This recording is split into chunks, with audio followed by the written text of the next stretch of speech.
Bonjour à tous. Euh, on va passer du temps donc à vous montrer euh, comment faire une résolution de problème à deux inconnus ou plus. Mais je vais commencer avec un exemple avec deux inconnus. Et par la suite, donc oui, il va y avoir de la pratique, mais ça va être aussi important de voir aussi avec trois inconnus.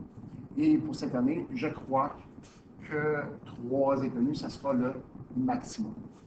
Donc, vous voyez devant vous les étapes. OK? Donc, c'est marqué bien 5 étapes. Donc, oui, on y va avec 5 étapes. Et ça ressemble étrangement avec les 5 étapes qu'on a vues de l'autre côté avec seulement une inconnue. Okay? Donc, je les relis avec vous. Donc, les 5 premières étapes. On dit premièrement, bien, il faut identifier les inconnus.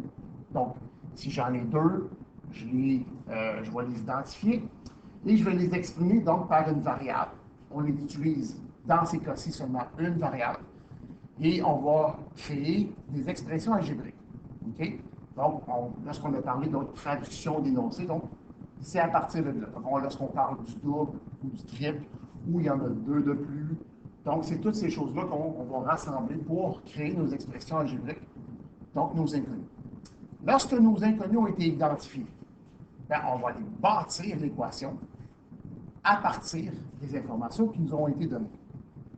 Lorsque l'équation va être bâtie, bien, on va faire comme on fait normalement. On va aller la résoudre. Donc, en se débarrassant toujours de tous les chiffres qui sont associés à ma variable, à mes inconnus, mais toujours dans le bon ordre. On va les vérifier, donc notre réponse.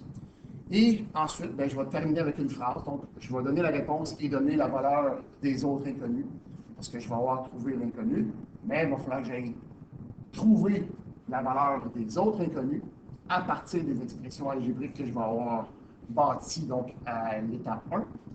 Et on va terminer avec une phrase en disant que ben, finalement, il y a 2 chaises et 4 tables. Okay? Donc, voilà.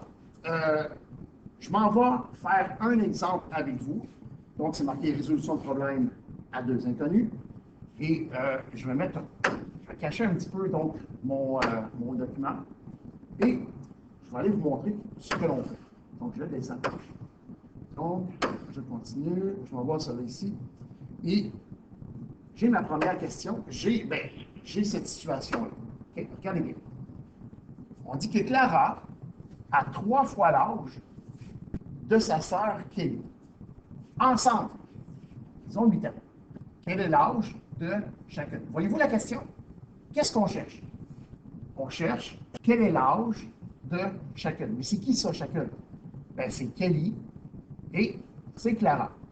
Donc, mes deux inconnus, c'est l'âge de Clara et l'âge de Kelly. Donc, c'est ce que je dois chercher. Mais on dit ensemble.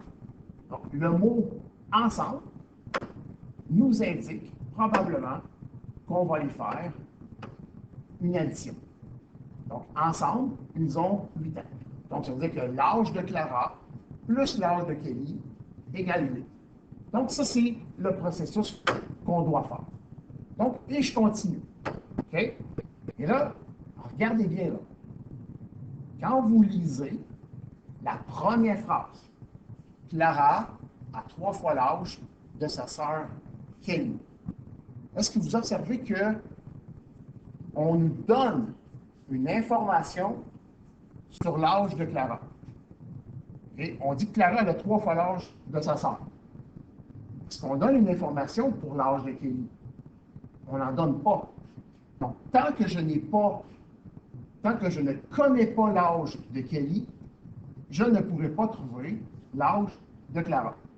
Ce qui veut dire que, vous voyez la première question, je n'ai pas d'informations sur l'âge de, j'ai pas d'informations sur l'âge de Kelly. Donc, Kelly va prendre la valeur donc, de X. Et là, on a une petite bulle, un petit nuage. Est-ce que l'âge de Clara est le triple de celui de Kelly? Est-ce que leur somme est de 8 ans? C'est ce qu'il va falloir que je fasse dans ma partie vérification. Okay? Et je vous ai mentionné tantôt, j'en ai de l'information sur Clara. Parce que Clara, elle a 3 fois l'âge de Kelly. Mais étant donné que je n'ai aucune information par rapport à Kelly, donc on dit que Kelly, son âge pour le moment, c'est inconnu. Je ne sais pas. Donc Kelly, elle a X années. Son âge, c'est X. Mais Clara, elle a 3 fois l'âge de Kelly. Donc, si c'est 3 fois l'âge de Kelly, 3 fois, je vais dire que Clara, c'est 3 fois X. Ou tout simplement, on va être habitué de dire 3X. Okay?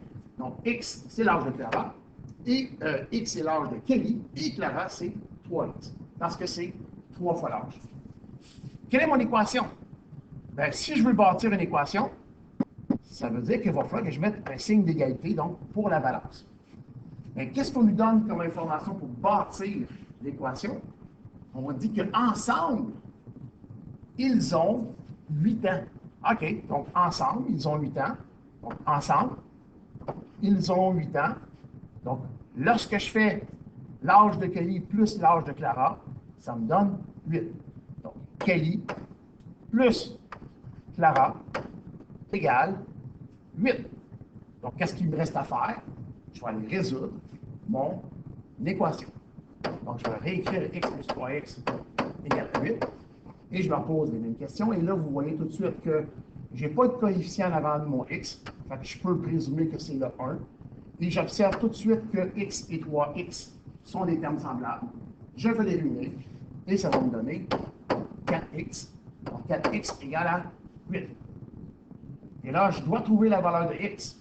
Parce que x, n'oubliez pas, x, ça représente quoi?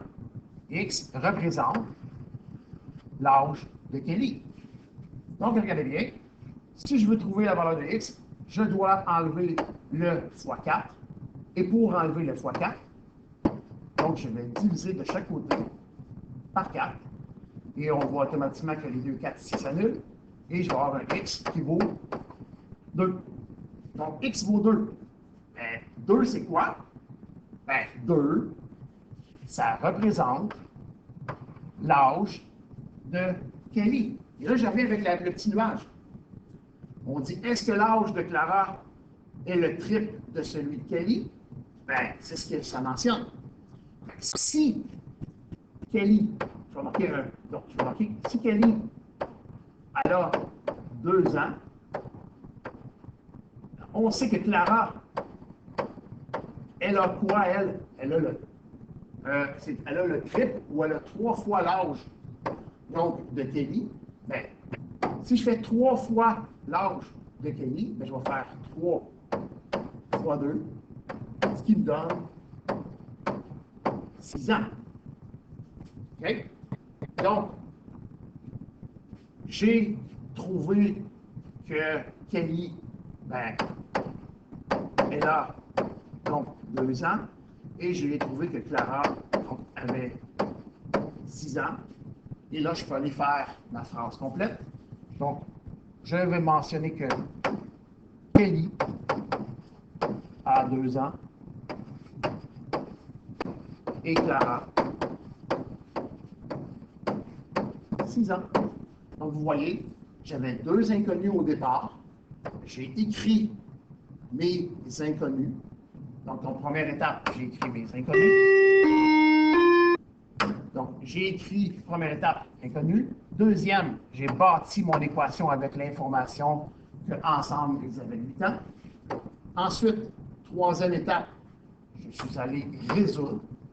J'ai trouvé la valeur de x qui représentait l'âge de Kelly.